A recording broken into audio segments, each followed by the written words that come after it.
Well, hello there. Yeah. Hi, it's Miss Peachy again from WCA Biology. We are doing Unit 2, Lesson 5, and this is Respiration Overview. So this is kind of where it starts to get a bit tricky, and we are going to spend multiple units going through, multiple units going through respiration. I think you talk about it in Unit 2. We again talk about it in Unit, I think it's 4. I'm not sure off the top of my head, but we're going to go through it multiple times. So this is the overview. Again, there's a note sheet that goes with this one. I did put a bit more on this note sheet. Usually I leave it as pretty much an open outline, but for this one, I actually did put some information down under some of the headings because, again, this one's a little bit trickier. So I want to make sure you've got some of the information. Whoa, what happened to the, oh, I must have accidentally slid both tabs over, but you got to see my pretty desktop, so that's okay too.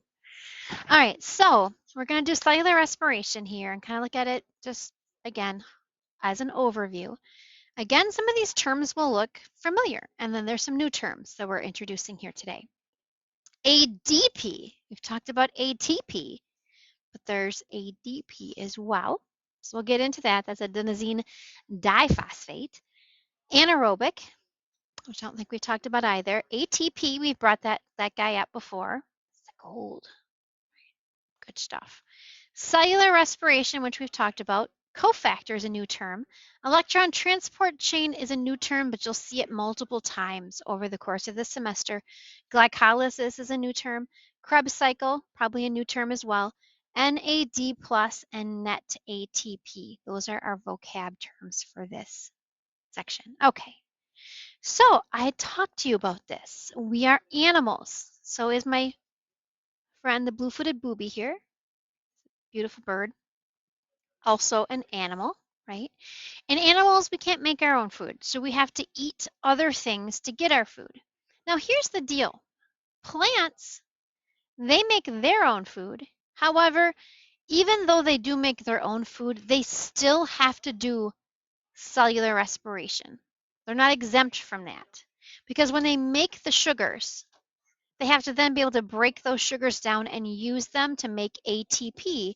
That's the process of cellular respiration. So sometimes people mistakenly think that, oh, plants do photosynthesis and animals do cellular respiration. Plants do both. Animals do just the cellular respiration. They don't do photosynthesis, but plants do both. They're pretty darn special, those plants. Okay. So what cellular respiration is the process of making ATP, which is usable energy from glucose and oxygen. And it's done both in basically most living things unless they are in an anaerobic organism like a bacteria that and like yeast. I mean, there's just a few that don't need to do it. Okay. There's lots of types of bacteria, so there's a plethora of bacteria, but most living things, most kingdoms of living things do cellular respiration. All right. So cells cannot directly use glucose. They need ATP, which is an energy chemical that's usable by the cell, right? And what happens is you take the glucose, combine it with oxygen. This is why we're breathers. We're oxygen breathers. We call that being an aerobic organism, aerobic, versus those that don't need oxygen, which are anaerobic.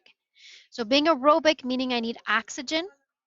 And when I do that, I can then produce carbon dioxide, breathing out. That's because I have to get rid of that CO2. It's poisonous to me. And water to make some ATP. And anywhere from 36 to 38 ATP are made from every single glucose molecule. Okay? So how does this happen? Well, there's multiple steps to it, which we're going to go more in depth in a different unit, but again, we're giving the overview here. But first, we have to talk about some molecules that are either lower or higher in energy. And I'm going to bring the note sheet up, which I don't usually do, just to kind of, because I did write this down. So the lower energy molecule is ADP. The higher energy molecule is ATP. When we take ADP and we attach a phosphate group to it, that bond that connects those two together stores energy.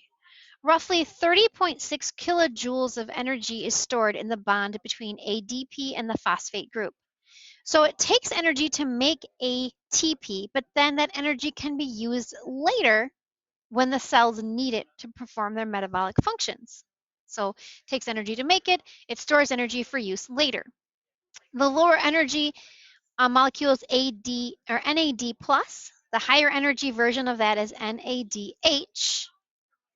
The lower energy molecule is FAD plus. The higher energy molecule is FADH2. These guys here and these guys here, those are known as cofactors. And they can donate electrons, which are pure energy, to be able to help with cell processes. So they're energy carriers in that they carry electrons that they can donate later. Think of electrons like electricity. Remember, electricity is just moving electrons. So essentially, this is just a little tiny charge of electricity that's being carried and being able to be used later to do things in the cell. So that's what cofactors are. So keep those things in mind. ADP becomes ATP, and that's storing energy. And when NAD plus is converted into NADH, it also is carrying energy in the form of electrons. Same thing with FADH plus, carrying energy. We convert it into FADH2, which is the energy carrier. This is the low energy. You add the energy, and they become the higher energy molecules.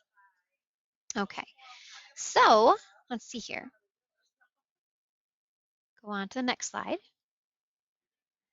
So again, we talked about the difference between aerobic processes and anaerobic processes, and aerobic organisms and anaerobic organisms. Aerobic meaning oxygen is required, anaerobic meaning oxygen is not required or not needed. In our own bodies, there is part of the process of respiration that is anaerobic. It does not need oxygen. And that part is called glycolysis. Glycolysis literally translates into splitting or lysing, breaking apart glucose.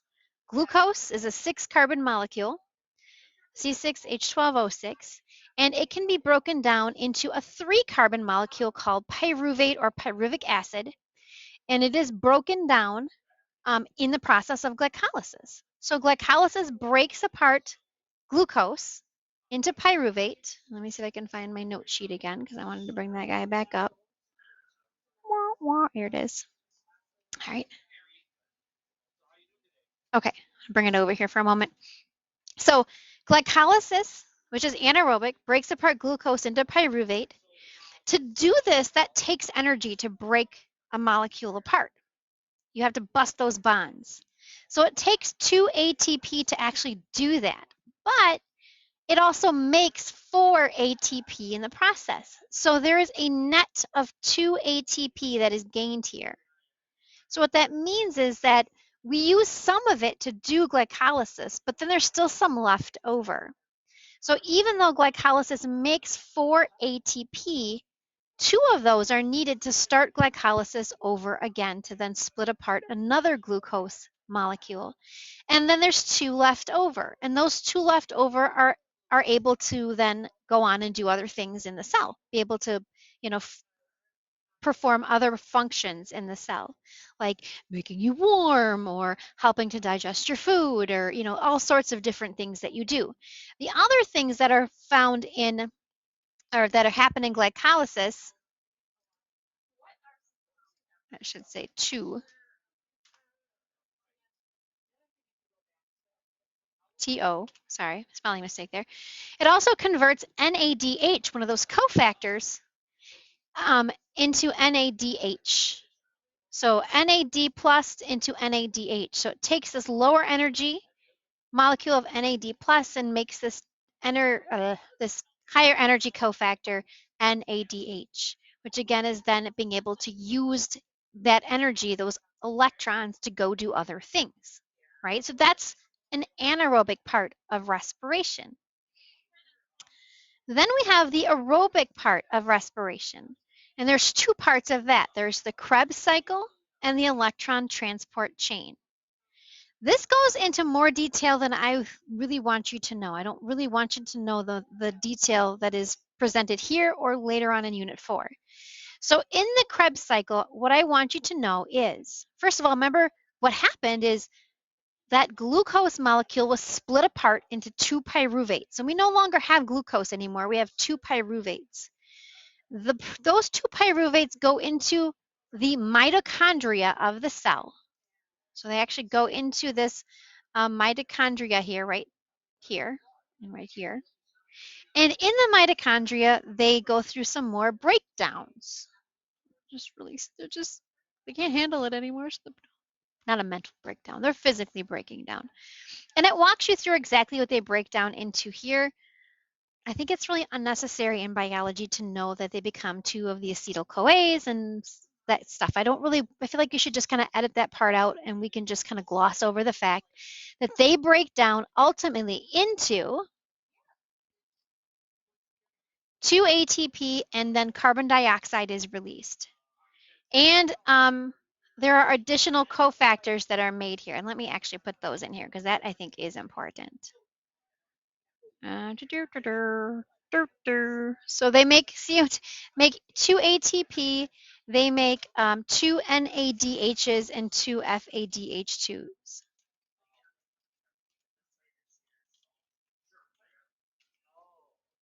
Okay, I did not have that written in there and I should put that in there. So they make energy carriers, 2 ATP and 4 cofactors, really, 2 NADHs and 2 FADH2s. Remember, they carry electrons. That's what they do. They carry electrons. That's important. It's energy. It's little bits of electricity. And they release carbon dioxide. So you're starting off with pyruvate, which came from came from sugar, from glucose. And it's a 3-carbon molecule. There are 2 of them. There are 2 pyruvates for every 1 glucose. And that CO2 is then released by your body. It's not something you need. In fact, it's poisonous to animals if it builds up in your body. And you breathe it out. So we are getting rid of our carbon dioxide because of cellular respiration, right? Then those 2 ATP and these cofactors, they go into the electron transport chain, which takes place in the mitochondrial membrane. And they then help to produce 32 to 34 ATP, and water is produced there as well. So the majority of the ATP that is generated in respiration occurs in the electron transport chain. That's where all the energy carriers ATP is made, right? And it's because of these guys that are made in the Krebs cycle that you are able to make as much ATP in the electron transport chain as you can. And it is because of glycolysis that the Krebs cycle can happen. So all of these steps have to occur in order. You have to break apart glucose into pyruvate. That pyruvate has to be further broken down into 2 ATP, ATP isn't really made from glucose, it's produced by the glucose. It's like a process where, again, that ADP you're able to make ATP from ADP. And then the NADH and the FADH2 are also made in the Krebs cycle. Carbon dioxide is released. That's that poison. You breathe it out. Plants like it for photosynthesis. So yay, plants. You can just take our waste products and use them for photosynthesis. We're cool with that. And then all of those molecules, those energy transport molecules, are used in the electron transport chain to produce a lot of ATP, which your body needs to function. So that is the overview of cellular respiration.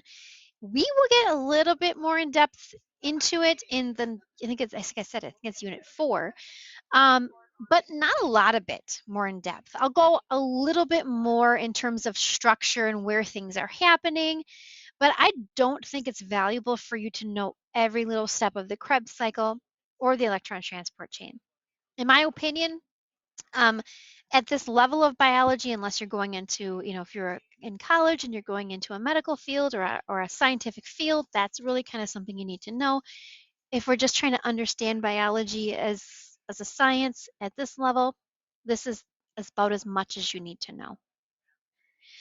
All right, so then your unit, well, your lesson, I keep saying unit and I mean lesson, it gives you some, check-in, some practice, a little video, and it goes on to this slide, respiration overview. And it talks about organisms that don't do aerobic respiration. Some organisms don't need oxygen. So those organisms we call anaerobic, right? And those organisms instead might use a process called fermentation. So, fermentation is a way in which ATP can be made without oxygen. It can happen by organisms like yeasts, for example, that use sugars to be able to then do fermentation to make their own ATP without oxygen being present. You see this when you make bread and you use yeast to make the bread rise. One of the byproducts of fermentation is carbon dioxide. So they produce carbon dioxide and another byproduct is alcohol of this type of fermentation done by yeast. So both alcohol and CO2 are produced by alcohol fermentation or that type of fermentation. And when you're making bread and you cook the bread, any alcohol that's made is actually burned off in the process of cooking, and the CO2 is actually what makes the bread rise. So it's pretty kind of a cool process. It's also used, that same type of fermentation is used to make things like wine and beer, which are both alcohols. And then in that case, you're not burning off the alcohol, but you are producing it using fermentation, using the process of using microorganisms like yeasts to be able to then ferment sugars to make alcohol. We also do fermentation. Animals do, humans do, but we don't do alcohol fermentation in our body. We do something called lactic acid fermentation. Lactic acid fermentation is done by your muscles when you need a lot of energy and you are low on oxygen. And this happens a lot of times when you're doing excessive physical activity. So you have so much oxygen in your blood, but if your muscles are burning all that ATP that's being produced by respiration, and you just run out, then your body will use fermentation to produce some extra ATP to just give you that extra boost. But lactic acid, and there's some debate about this. And the old school of thought was that lactic acid, as it builds up in your muscles, can actually make you really sore later. Like the next day, you're super sore because you had a lot of lactic acid fermentation, and it can cause soreness in your muscles. More recently, I've been reading that there is some question as to whether or not that's actually true. It says here the burning feeling in working muscles is a sign of lactic acid buildup. Some of the reading I've done more recently says, nah, we don't know for sure if that's 100% true, but that's kind of like the old school of thought regarding lactic acid fermentation. So it's in the absence of oxygen, and lactic acid is the byproduct, whereas where yeast does fermentation, alcohol and CO2 are the byproducts. But both of them do not need any oxygen, and they produce ATP. They just produce a really small amount of ATP, and for us, that's just not enough. For a yeast, it's plenty because they're tiny little microorganisms, but we need way more ATP. We need that 32 to 34 ATP that is produced in the electron transport chain in order to survive. So it's not really something you can rely on as your primary source of energy. It's just like an extra boost of energy that helps when you're working out. All right, that is all we have for Unit 2, Lesson 5, ladies and gentlemen. If you have any questions, as always, I am a phone call away, extension 2204, or you can send me a webmail message. Have a fabulous day.